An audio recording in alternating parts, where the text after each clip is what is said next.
As I invite all the participants for the next two panels, which are merging, please come to the stage. So we're going to merge the next two panels. So, as we do so, let me mention in regards to what Davide just mentioned about this legislation that was presented in Italy for having trustless computing not only as mandatory for critical e-services, but also as a main goal of R&D promotion for economic development. Well, this has been the object of several meetings with the head of economic development of Canton of Geneva, which opened the event yesterday. So what we couldn't do in Italy, which famously it's not very receptive for innovations and it moves quite slow, it may actually happen here. And maybe at some time we'll do just some twinning between the cities, but I mean, if we wait for Rome, so we're a bit slow. And so this is fortunately the kind of experience that we did will actually be benefited by Switzerland, like always often happens with Italians, creator innovators. They just have to lead to do new things. Okay, thanks for all the panelists. Let me add a chair. Oh, here you go. Okay, so fantastic. We have a great panel, and it's nice and fit. Okay. Before I introduce the panelists, especially the two new ones, let me just introduce the challenge. So the challenge, let me see if there's a video. They may not get in the video. It's all right. I've been enough on the video for this today, so it's okay. So the panels that we're going to have are going to cover the to what extent, basically the certification models and technologies for achieving really high level of security are hugely demanding. You need to have a governance where nations want to influence it, the big money power. So you need to create something that is legitimate, like Troy was saying, which is a really high level of legitimacy and keeps so for a long time. And these are the requirements not only for certification body, but also requirements of some kind of global governments that would be believed to be legitimate because it will not turn into a dictatorship. Nearly everyone assumes that if you export democracy at a global level, it's going to be a dictatorship because the Americans will rule it, Chinese will rule it. Is this a given? Are we condemned to anarchy forever? So this problem, so we kind of try to explore this issue and also start from more immediate issues. Now, we all agree now the regulation of AI, autonomous weapons. There's not one person that doesn't believe that we should outlaw autonomous weapons. But then again, any autonomous system can easily be weaponized. If you get an autonomous system with a drone, you attach like a chemical weapons and you fly over a stadium. We've seen that. What can we do about it? Is this something that can be solved at national level? No, because the industry that is the same is global. What are we going to do about it? And how fast are we going to do about it? I mean, it's a big thing. We can't afford to speak about legal details and so on. So I'm going to be very provocative for all of you. I'm going to assume that each of you is the president of the European Union with 70% consensus. And European Union has set the standards of GDPR and everyone had to follow suit with that standard. So now you are the president of the European Union, but you only have 3 tweets to tell me what you're going to do about it to solve these major issues with the urgency that we have. So who wants to start first to say what you're going to do, what regulations are you going to put in place as a for the European Union to solve the issue and protect your citizens? For the two speakers that I have not introduced, of course, you will be invited to introduce yourself before the answer. Or after.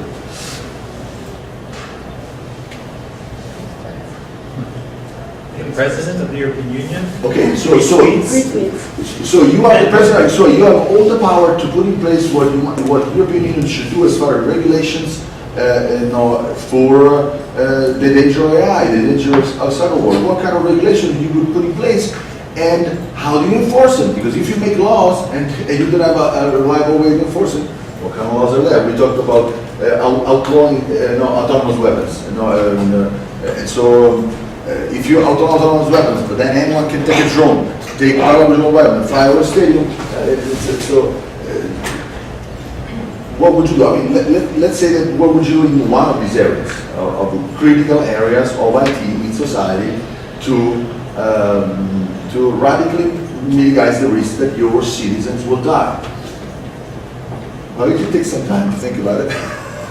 Can I say something? I don't know if it's a treat, but I think in the European Union, it's not so much. I think we have nearly everything we need in the European Union, except that, because if the European Parliament made a law about whatever, we have the mechanism. So we have the mechanism. Okay, that's, So we have that's fine. legitimacy. So what we're trying to say, that's why I said 70%. If you are president of the European Union, you have 70%. It's very likely that you, let's say you also have a majority over the parliament. So you have a very large cloud of what you say is very likely going to be turned into law. That's what I'm saying.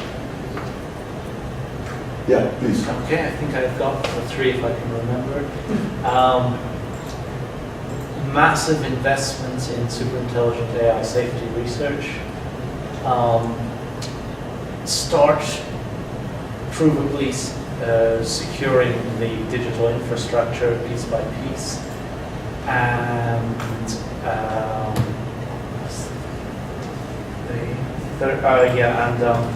institute some sort of differential privacy. That wouldn't tweet it that way. Institute differential privacy to ensure that we can get the law enforcement can get the data that they want without invading individual citizens' privacy aspects. Great, thank you for the contribution. It's good. Who wants to go next? Who's ready yet? I'm ready. I won't tweet, but I think that the main thing that we should address now is to increase the level of consciousness, of human consciousness, because we're developing, we're rushing, we're going, I don't know where we're going to, without really increasing every individual's level of consciousness. And whenever we're going to be conscious about what we're doing, then we can implement this consciousness into AI, into machines, into regulations. But why shall we regulate when we don't know where we're heading to? So before that, I think in a more holistic approach, and it's not legally, it's not a legal approach, it's not a certification approach. It's Okay. more, 3 tweets. Let's move that. You mean awareness? to be conscious about how we, this. Well, it's both. Okay, let's So move education. to another. Let's move. I think that very interesting and varied proposals. What's the next president of the EU going to have this thing for his legislature? I think for one of the first thing I would probably try to do is from an advocacy perspective, I mean the education, the awareness for sure, but also empowering the citizens to actually have the freedom of speech to speak up about what they would like to try to achieve. Combining the public sector, combining the private sector for sure, just to speak the same language. Everybody will have different opinion for sure, but at least the empowering the citizens so that they have the right to address, they know what they want to achieve, and then from a government perspective, we'll try to support them in achieving their goals. That's one thing. The second one is really a matter of education, and start by educating people, not necessarily just about technology, not just about AI, but give the possibility to all the school, all the kids, all the new generation to prepare our future and implement those, not directives, but not standards, but technology, to create technology and governance savvy kids. Great. Okay, I'm going to take. I see that some are still hesitating, and I'm thinking I'll take a little break to introduce the panelists, which I didn't do for the video. So Troy Davis from the World Citizen Foundation is an expert of world democratization and democratic engineering. Stuart Armstrong is from the Future Humanity Institute of University of Oxford. Leila is the president of the Empowerment Foundation and an activist in AI, an expert in AI. Paul Wang is an expert in IT security in many different aspects, from blockchain to AI and certifications, and he works on many different organizations. Lenny Pedroni is the president of the Icon Foundation, which is active on cybersecurity and AI. He's also quite an expert in penetration testing and and he does trainings on the judiciary for these issues. And Jean-Marc Licli is an expert researcher at the Geneva Center for Security Policy. Okay, we have more for right, and he's been working from NATO level and so on and so forth, and so he is deeply aware of the cyber war issues and wider security policies around AI, especially AI and cyber war and AI. So, okay, so now we bought some more time for our 3 other speakers to come out with their program as presidents of the United Nations for the next 5 years.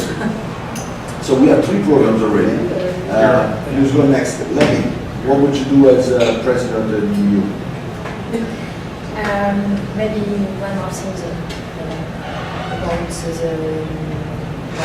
what we say, Leila and Paul, is about the new generation, #education.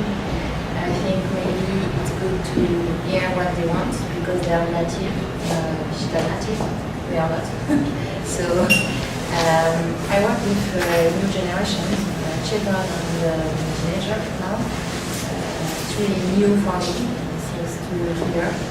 And I think they have something to say, and it's really important to say to all the people how they see our future. Because it's not only our future, this is their future. So. Very interesting. Thank you, Lenny. Okay, let's move to the next. 3 tweets. Your program for the European Union. Well, the footnote first, the President of the European Commission doesn't have much power, so maybe that's an analogy. But I would agree with Paul. One is about education. We need to reform the education system and break silos, because currently academic education is very much specialized, and we forgot the abilities of the education. So building a curriculum where social scientists, even humanities have classes in technology, and engineers also have classes in philosophy and history and social science. So that would be the first. The second would be to break cartels in the digital industry. Cartels, yes. So basically, Even Five Eyes? Or so excluding Five Eyes? I would have to compete with NATO? the Chinese and the Americans. But similar to what happened in pre-century with cartels on oil, we should really break these cartels, because we've had a huge issue of governance there and accountability. And the third one would be to raise the cost of entry for accessing these emerging technologies, because we democratize this technology, we give power to individuals to a level that has never been reached in human history. And unfortunately out there you have people that don't have just benevolent objectives and motivation. Very interesting. So I think what Jean-Marc highlighted, I think we could now drill down like one more crucial issue. He was referring to the fact that now with this new technology, cyber and AI, we've heard Jan Towning mention this. Basically, you could actually make a nuclear weapon with household items. We've had this problem before with the chemical weapons. That's still certain. If certain people could put their hands on chemicals and put it in the water taps of a certain city, they could kill millions. But then with international infrastructure to radically mitigate that risk, and today we succeeded. Same thing with nuclear. Nuclear is very difficult to make as a bomb, but nuclear material, it could be dirty bomb, right? It's called. That could be done, but no, we put some global infrastructure that have mitigated that. A global infrastructure of surveillance, which we discovered being way more fine-grained than we were told in 2013, right? So we discovered that this fine-grained surveillance is humongous. There was a lot of scandal, and this is not good, but then we were told that it's either that or you'll die with terrorism. And so we're just living in that world now. Now things don't seem to get better. So the total information awareness that we used to have, we're going to need more. to fight against even higher threats from even smaller groups. So how do we solve this conundrum? Can this total information awareness and increase of it be compatible with the survival of democracy, if we have any democracy left? And in turn, if we lose democracy, aren't we like, dying all because we have madmen at the head of certain governments? I'm not gonna absolutely mention My names. tweets. Well, oh, your tweet. Okay. Yeah, and then afterwards, Jean-Marc will decide to answer. Oh, I'm sorry, I thought you said, you've done your tweets? Well, Okay. yeah, I have done my tweets. let's do this. Let's have him answer this and Oh, sure. then Go ahead. sorry. Go ahead. Well, lots of issues there. First of all, you made the assumption that democracy is the answer to everything. That's a very Western-centric perspective. Okay. As a matter of fact, we're talking about GDPR. In Europe, we have this vision that creating silos for data so that we cannot merge data to extract knowledge. I was in Mumbai in November, a conference on AI. The single problem they had in India right now is actually to merge all the data because it's the biggest democracy in the world, but they want to monitor the citizen. For them, the approach is completely the opposite. And so your whole presentation about democracy is, if you want, pinnacle of social history, is very much Western-centric. No, it's not pinnacle. It's not Western-centric either. Yes, But it anyways. is. I mean, I lived in the Arab world for several years, and I can tell you that a system that is based on refugee states, where people get something out of a government that is autocratic, is perfectly legitimate, and there is a lot of trust among these people. So this idea of global democracy is very idealistic, and in fact, it doesn't work, because if you take the UN is absolutely non-democratic. We tried before the UN to have a democratic institution that was a League of Nations where every state had the same right. And it didn't work out because Red Party didn't want to be entangled by small power.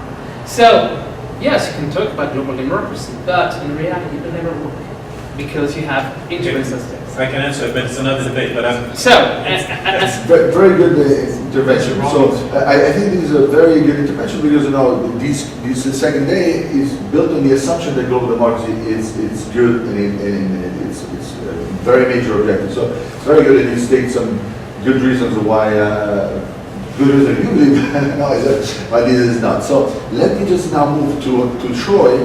Now do your program for president of Okay. EU, and then The three go tweets. back to this or whatever.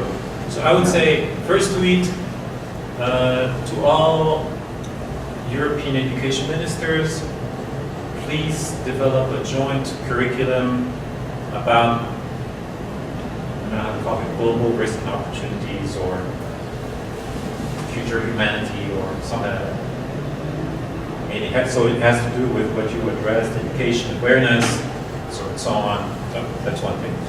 And if they did it on the European level and all Europeans learn about it, then probably then other countries will just copy it because we say it. Second tweet would be, dear Mr. Donald Trump, dear Mr. Jinping, let's work together on a global AI initiative. Well, you're talking about, and joint effort to do, like the Goldman Happy project we're talking about for AI, set norms, security, and so on. Third, the same one, but to the entire world, and I say Jinping and Trump, but to everybody. Third, same people say, let's work together on space exploration, Moon, Mars, and so forth.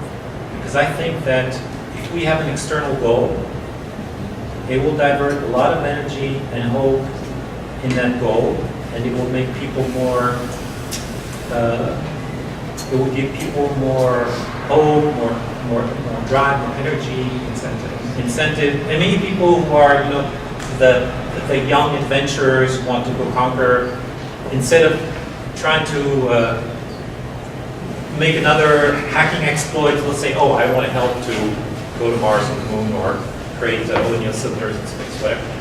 I think space exploration is, well, we haven't spoken about that at all, but an external goal for humanity, which is done jointly, that's the point, not as a race. Would create also a model for cooperation, also then backward, because then you say, hey, if we can cooperate in space, let's say create a permanent moon base, we have to work together, which we already do for the space flight. Then maybe we can cooperate. Okay, so I think a second question which ties very much into my first question about what would you do if you are the most powerful person, to implement policy. We've heard many different varied proposals. Now, I'd like to know with just predictions. In the area, we have all this. Without talking about climate change and so forth, we're talking in the area of IT, cybersecurity, cyber war, AI looming. There's a sense of some of the answers. There's not many policies that you can do, and you just educate people. So there's sort of it seems like the path is set. So my question is, if nothing changes as far as the major direction that companies are taking now and governments are taking now, if we don't have major change in the approach to things in the next 5, 10, 15 years, do you think things will play out nicely for your kids? Do you think that the kids are your kids, or they will play out wrongly? If things are set in, assuming that things will keep going this way. And why? So tell me what you would look it would be and why. I think before actually jumping into that one, I just had a thought, is that to be able to make everyone work together, unfortunately drama has to happen, either from a global warming that some people think, some people across the Atlantic are thinking it's fake news, but that climate change is actually happening. But to gather all the different countries together to work as humans, there's only one thing that could happen, is that we are attacked by aliens or attacked by different species, and then you can I wouldn't say guarantee, but you can assume that people will work together in order to preserve humanity. Obviously, those are movies for sure, but if something bad happens to many countries, it's just like technology. If you put antiviruses because they are viruses. Yeah, we've seen some really strict plots, and this kind of makes sense. And after the Second World War, the attempt to create a world governance, which was an attempt to fail, was done in an urgency after a war in which there were only some winners which have a lot of leverage, and that's why they created a global organization where only 5 had control of everything with a veto. And today, it stayed exactly the same. And today, 95% of the arms in the world are sold by these 5 nations. And so it was created a placeholder so that no other, but nevertheless it succeeded not having a nuclear holocaust, so you should say the good and bad of that. So, You said before that I could address, I just want to address 2 sentences. Yeah, please do that. Please, I just want, because I try to, everything I say and I try to make a kind of demonstration based on evidence. So it's not true that I assume things about democracy. I think my presentation, I thought it was clear. I spoke about the genetic hardwiring for millions of years of primates, how we are hardwired for fairness. Democracy is a system that maximizes fairness. If you can find another system, it's fine. So I'm trained as a physicist. Physicists, we put our emotions aside. We try to look for evidence, facts. And secondly, I spoke about legitimacy. We know that if people believe something is legitimate, they're more likely to obey and adhere voluntarily. We also know from history that if people think that a system is not legitimate, they will react against it, rebel against it, react violently. We know that. This is fact. This is not my opinion. This is human psychology, sociology. So please, let's stay on, not misrepresent what I say by waving over, just assuming things, because I'm not assuming. I'm taking facts, history, science. Okay, it's more than I just want to respond to that, because I'm also a sure. physicist, a political scientist, and an engineer, and a fighter pilot as well. So I can also develop my theory if you want. But The fact that you said that it's legitimate, yes, people are looks for legitimacy. I agree with you with many some hopes, but I'm not discussing that. I'm discussing the fact that you think that democracy is the only system that can provide. Well, there are fascism, for example. I mean, yeah. What other form of governance you Well, think would work better? look at the Chinese. Look at the Chinese man. It's not because we don't like it that it's not legitimate. And look at the thousands of rebellions against you. I think. And what about in democracy? You have as much. Look at what happens today. Read Fukuyama, that basically embodies your ideas. That wrote the end of history in Okay, so 1991. I'm gonna pull time out. This is a very I don't interesting agree with spot. that. Actually, I think this could be Of really course it's very interesting. simplification. Actually set, and we have a new format with gloves. In the next thing, I will definitely invite Jean-Pierre and Troy because there's a lot of, and I think it's a really major issue and it will be very interesting. Just wanted to follow up with other panelists on this. And so with you, Stuart, the question, I put a time frame of 5, 10, 15 years. Seems like you're mostly expert of superintelligence, what happens to humanity as we approach superintelligence and possibly superintelligent explosion. I will extend the time frame for you because there's a wide consensus that it's quite likely that in 50, 100 years this will happen. So tell us about what is the prospect of our kids or our kids or our kids or our kids. What do you think we would be if nothing changes and the world is governed a little bit like now? Uncertainty cuts both ways. Since we're so uncertain about AI, we might get a super intelligence, not too fond of the term. We might get it unexpectedly late, we might get it unexpectedly early. There's no sort of way of sort of being very definite about it. But yeah, no, I mean if you just sort of put superintelligence aside, a lot of the trends in the world are very positive in terms of greater integration between countries, better social attitudes, and even a lot of environmental trends are positive. People getting out of poverty. Anyway, that's sort of the sort of optimist case there. You can look at sort of periodically they do various things about all the great trends that are happening in the world. And there's the amount of people living in democracies is much higher than it's ever been for a huge amount of history, especially since the 70s. So there are a lot of positive trends going on. Now, you bring in superintelligence, possibly, and things get very difficult. And this is where I you said you disagreed with sort of democracy is good. I'm going to disagree with breaking up tech companies is good. I'm thinking that the monopolies, being a monopoly allows Facebook, Google, and other companies like that to do some positive things that would not be doable if there was sort of the market was segmented and they were rivals and sort of focused uniquely on profit. So taking precautions for potential superintelligence is not the sort of thing that a startup rush to market will do, but it is something that a tech giant might be able to do. And similarly, some of the stuff that Facebook is doing to try and sort of solve the problems of its own system are things that it can do because it's basically a monopoly. So I might be convincible, but I don't think that breaking up the big techs is an unalloyed positive thing. And so then how does this superintelligence happen? I mean, there's one scenario that's very easy. Someone produces a box, it becomes superintelligence, it takes over the world, and so 2 hours later, everything depends on whether it got the goal right. That's predictable.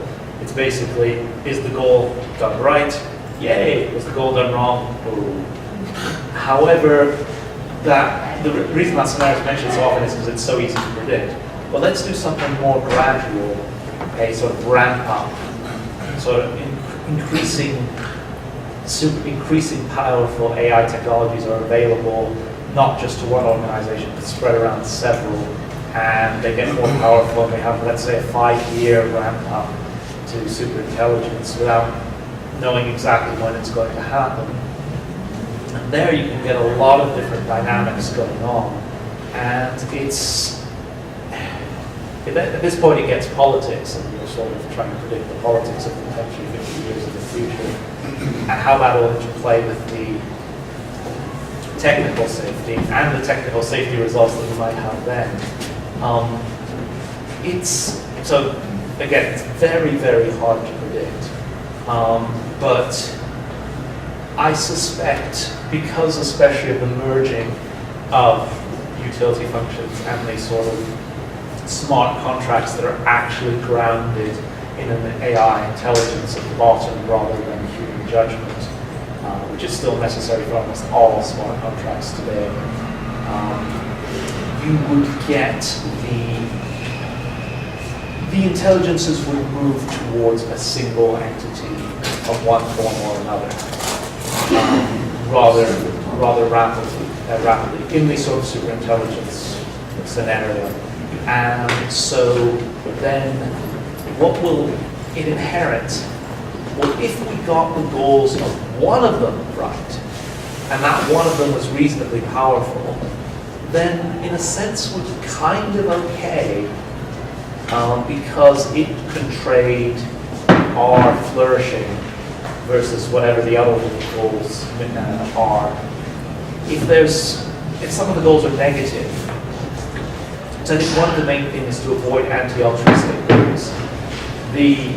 I'll do one sentence. Yeah. My country is to succeed fabulously.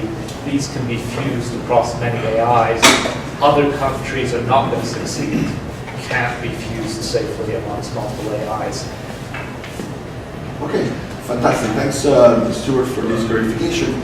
Before we close the panel and continue the discussion around food that is already come, I just wanted Davide to ask a question, because actually Davide was supposed to be also in the panel, but some misplanning. And so, since Davide, as you've heard before, has been working on laws and regulations at the scale of a region of Lazio, but he's been trying to solve locally something that could actually become possibly sampled there. So, Davide, if you want to do either answer one of the questions that we made on this panel, or pose the questions for the panelists on this subject.